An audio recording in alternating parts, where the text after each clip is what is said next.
In this video, we're going to talk about the types of rental properties that always lose you money unless you know this one little secret. And I'm going to show you exactly what I have done and what I've taught other investors to do who don't want to lose money this way. And so what we're going to do is I'm just going to pull up Zillow. We're going to look at this little house right here. Hey, looks good, man alive. All this looks really good. 3-bedroom, 2-bath house, 1,500 square feet. As a matter of fact, if I were going to say this is the type of rental house you should buy, by the looks of it, I would say this is it. But I'm going to show you why that's not the case. And we're going to talk about a few other things. I'm going to show you some other things here on Zillow.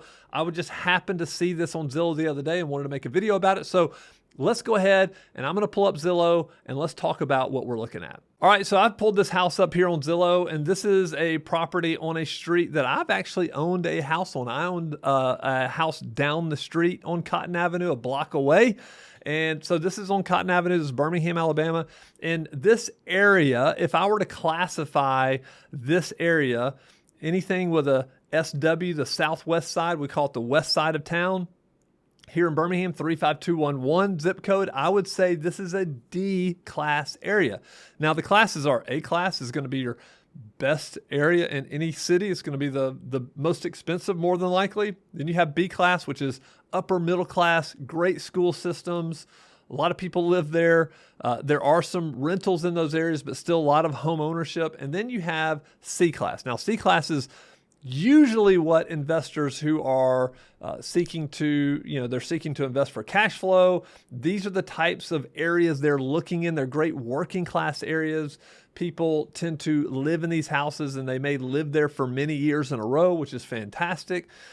So the confusion, kind of the blurry line is C class to D class. Now, some of it is very obvious, but some of it is not very obvious. And I'm going to show you why this right here, this property is one that I would not buy, but yet a lot of investors would buy it. So let's just take a look. First thing we want to do is we just want to go and look at the pictures real quick. Hey, I'm telling you, this property looks pretty decent.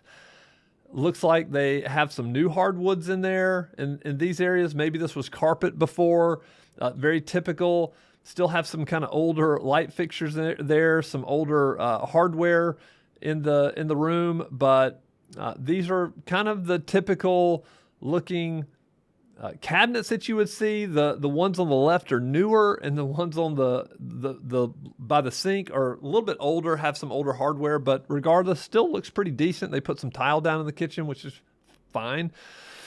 New refrigerator, okay stove there. They added a closet here, so I'm guessing they're probably going to call this a bedroom, but hardwoods look great. There's another angle. Here's another bedroom. There's another bedroom. Got some closets there. Bathroom looks really good. I would say that looks nice. I've walked through a lot of properties in this area, so this is great. My house that was a block down the street did not look like this on the inside. Now, I bought it with a resident already in it, but anyway, when I go through this, I think, wow. New hot water heater, washer and dryer. You can see what the outside is wood there, and they put railings on the steps down just because for safety reasons. Yeah, and there's your backyard. That's about it. Looks pretty decent. You can see the house over there. Doesn't look too bad. So this is what I would be doing if I were you. If I were looking at this and I were like, hey, I'm considering this, maybe an agent brought this to me and said this could be an incredible investment.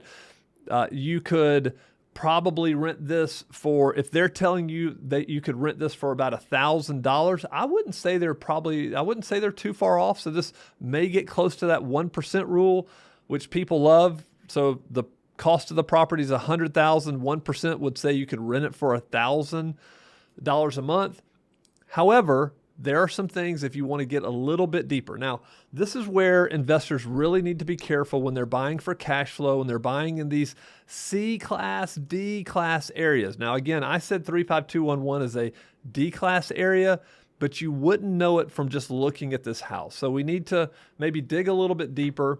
These are the things that I want to show you should be doing. So if I scroll down here, I can look at the map and I can see what's around it. So you see you have Princeton Avenue, Tuscaloosa Avenue, where I'm right there on Cotton Avenue.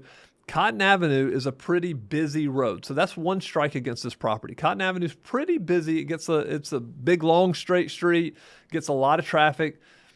That might not be best for everybody. So that's going to detract from the appeal of that property just being on the busy road. Something else that people probably don't know here is there's a good bit of commercial property, could be apartments, schools, there could be all kinds of things on this street. And so that would detract also from the value of that property, in my opinion. All right, so let's pull up the street scene. Looks good, but look at this.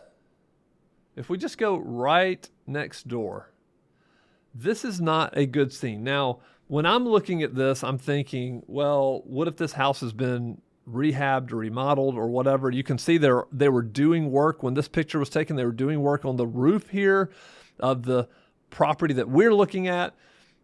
But here, what you have is an abandoned house. This is an abandoned property. And what happens to these properties in these areas is if they are abandoned for a while, they get vandalized.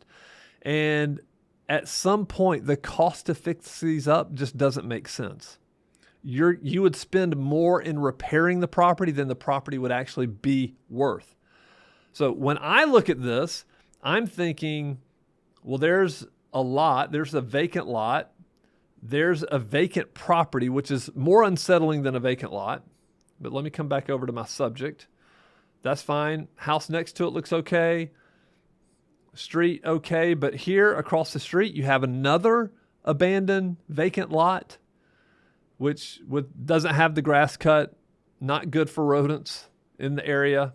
And then you have a commercial piece of property. Now, this is a school.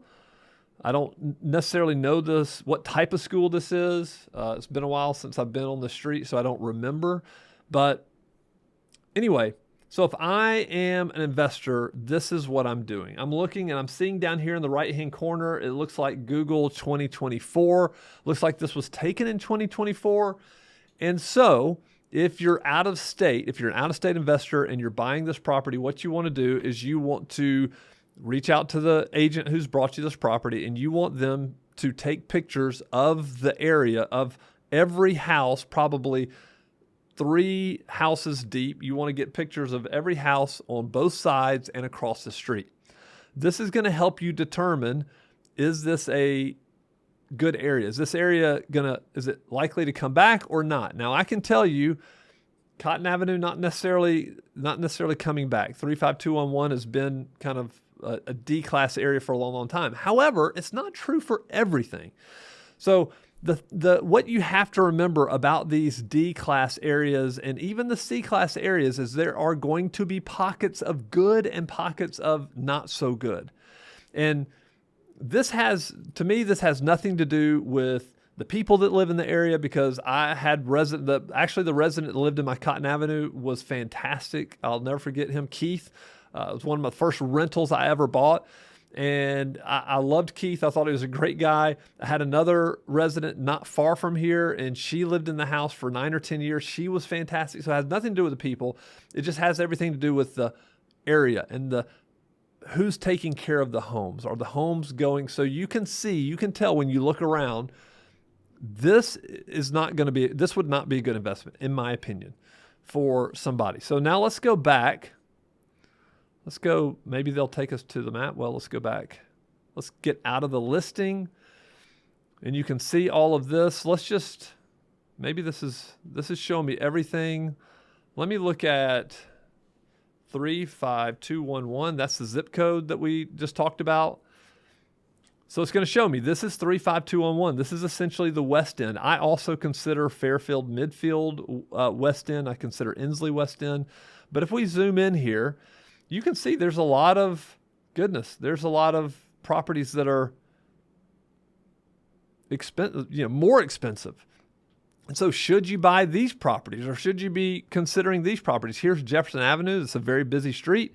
So what I would do is just, and you can do this no matter what city you live in, right?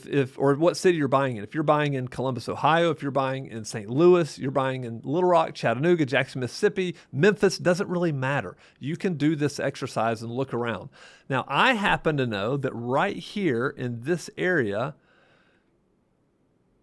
I'm seeing houses that are somewhat expensive. Here's one that's $170,000. Looks like it was newly built, definitely newly painted, new roof. Here's one, 176. Looks like a good little house, 4-bedroom, 2-bath. Here's 120. Now these are on the retail market. Don't like the looks of that house. 145. So I owned 2 houses here on 19th Place Southwest, and so I know this little pocket here, all of this area right here is a great area. It still has a good amount of home ownership. There's pride of ownership even in the rentals in this area. But now that doesn't mean I would pay $170,000 for a rental. I wouldn't. I would look for a distressed property and try to buy it and fix it up. But I would just say you can go to some of these, and if I'm looking around, I'm like, wow, okay, this looks really good. Then I want to do Street View, and you can see they've recently done this work, and you can look around. Decent house there, decent, nice house there, nice house there. Just all they are just a little bit older, Tudor style houses. This is a good place. I'm not. Somebody probably should buy this on the retail market and live there, but these little pockets do exist.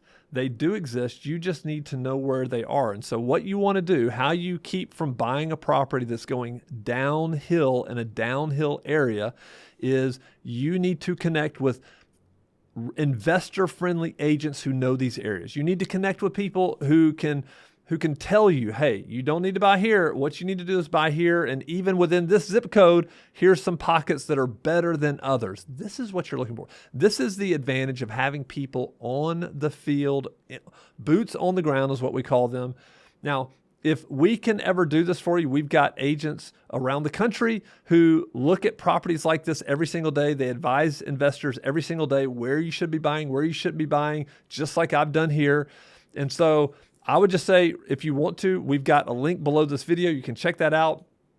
And ultimately, what we really want is we want investors to be successful. When you hire us to buy a property for you, to acquire a property for you, we're also connected to the property management piece of it. So we're not just selling properties and walking away. We're selling properties that have to be managed long-term, and we don't want to manage bad properties, because bad properties cause more problems for everybody, for the owner, for the resident, for the property manager. So if we can ever be of any assistance, don't hesitate to reach out. We hope this has been valuable to you. If you want more videos like this, go ahead and subscribe to the channel. We're going to be back, and we're going to be producing more and more investor videos just like this.